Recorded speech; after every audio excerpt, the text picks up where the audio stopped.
আসসালামু আলাইকুম আরহামতুল্লাহি ওবারাকাতু। প্রিয় দর্শকবৃন্দ, আজকে আমরা গুরুত্বপূর্ণ একটি দোয়া শিখব।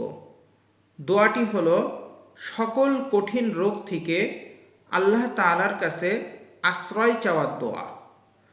আবু দাউদের 1554 নম্বর হাদিসের মধ্যে মহানবী সাল্লাল্লাহু আলাইহি ওয়াসাল্লাম উক্ত দোয়াটি আমাদেরকে শিক্ষা দিয়েছেন।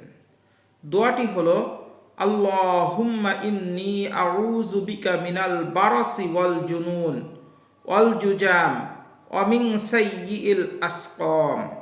অর্থ, হে আল্লাহ, অবশ্যই আমি তোমার নিকট ধবল, উন্মোদনা, কুষ্ঠরোগ এবং সকল প্রকার কঠিন ব্যাধি থেকে আশ্রয় প্রার্থনা করতেছি।